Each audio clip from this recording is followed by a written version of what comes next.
ప్రభుత్వం ప్రజలకు ఉపయోగకరమైన పాలసీలు చేసేందుకు జనగణన మీదే ఆధారపడుతుంది. అలాంటి ముఖ్యమైన కార్యక్రమం మే 11 నుంచి ప్రారంభం కానుంది. ఈ నేపథ్యంలో మీడియా ఓరియంటేషన్ కార్యక్రమం నిర్వహించారు. ప్రజలకు అవగాహన కల్పించడంలో మీడియా వారధిగా పనిచేస్తోందని, జనాభా లెక్కల విషయంలోనూ అదేవిధంగా కృషి చేయాలని అధికారులు కోరారు.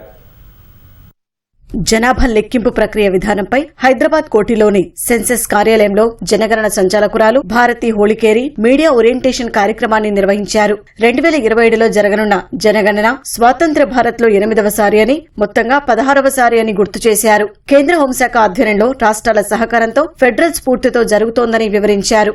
రాష్ట్రంలో CS, nodal officer, principal census officer, charge officer తో పాటు ఎన్యూమరేటర్స్, సూపర్వైజర్లు ఇందులో పాల్గొంటారని తెలిపారు. ఈసారి పూర్తిగా డిజిటల్ మోడ్ లో జరగనున్న జనగణనలో అందరూ భాగస్వాములు కావాలని, ఇందుకోసం ఆఫ్లైన్ మోడ్ లో పనిచేసే యాప్ ను ఉపయోగిస్తున్నట్లు సంచాలకురాలు వెల్లడించారు.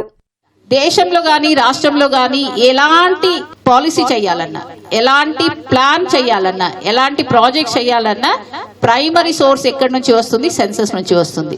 ఈ సెన్సస్ లేకపోతే మనకి ఎలాంటి పాలసీ రావు. ఎందుకంటే పాలసీ రావాలంటే ముందు మనకి సమస్యలు ఎక్కడ ఉన్నాయి తెలియాలి, ఎక్కడ ఏది అవసరం ఉంది, ఏ ప్రాంతంలో ఏం అవసరం ఉంది, ఏ కమ్యూనిటీకి ఏం అవసరం ఉంది, ఎంతమంది రూరల్ నుంచి అర్బన్ కి మైగ్రేట్ చేస్తున్నారు, ఇవన్నీ కూడా తెలియాలి అంటే సెన్సస్ ద్వారానే తెలుస్తుంది. నేను ఈ ముందే చెప్పాను, census is called as mother of all surveys.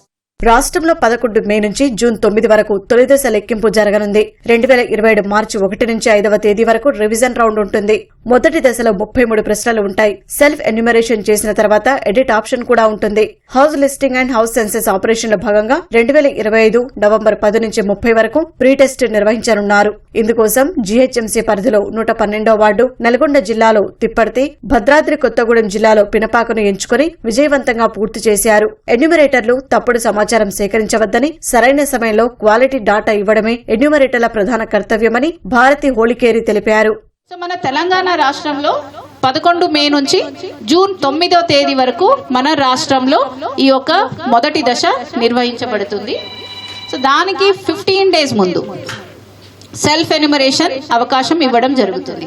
అంటే 26 ఏప్రిల్ నుంచి 10వ తేదీ మే వరకు కూడా ఈ సెల్ఫ్ ఎన్యూమరేషన్ అనేది జరుగుతుంది తెలంగాణలో. ప్రతి ఒక్క రాష్ట్రం వేరే వేరేగా డేట్స్ డిసైడ్ చేసుకుంటాయి. మనతో పాటు మన భావితరాలు బాగుండాలంటే మనం అందరు కలిసి టీం లాగా పని చేస్తేనే ఈ సెన్సస్ అనేది తెలంగాణ రాష్ట్రంలో సక్సెస్ అవ్వడానికి అవకాశం ఉంది. మన బెంచ్ మార్క్ ఎలా సెట్ చేయాలి అంటే అది నేషనల్ లెవెల్లో తెలంగాణ బెంచ్ మార్క్ నిలబడాలి. గత జనాభా లెక్కలకు ఈసారి జనాభా లెక్కలకున్న తేడా ప్రాముఖ్యతను సంచాలకురాలు వివరించారు. 2011లో తెలంగాణ ప్రాంతంలో 10 జిల్లాలు ఉండగా ఇప్పుడు 33 ఉన్నాయని, అప్పుడు 459 సబ్ డిస్ట్రిక్ట్స్ ఉంటే ఇప్పుడు 621 ఉన్నాయని తెలిపారు. వాటితో పాటు మిగతా అంశాలను పీపీటీలో ప్రదర్శించారు. దేశంలో అక్రమంగా ఉన్న రోహింగ్యాలు కూడా జనాభా లెక్కల్లో ఉంటారని, విదేశాల్లో పని కోసం వెళ్లిన వారు ఈ లెక్కల్లో ఉండరని తెలిపారు. ఇవి భారత పౌరసత్వాన్ని నిర్ణయించే లెక్కలు కావని, కేవలం జనాభా ఎంత ఉందో తెలుసుకోవడానికి చేస్తున్నారు కాబట్టి ప్రజలు పుకార్లను నమ్మవద్దని, వాస్తవాల్ని చెప్పాలని కోరారు. సమాచారం చాలా గోప్యంగా ఉంటుందని జనగణన సంచాలకురాలు హామీ ఇచ్చారు.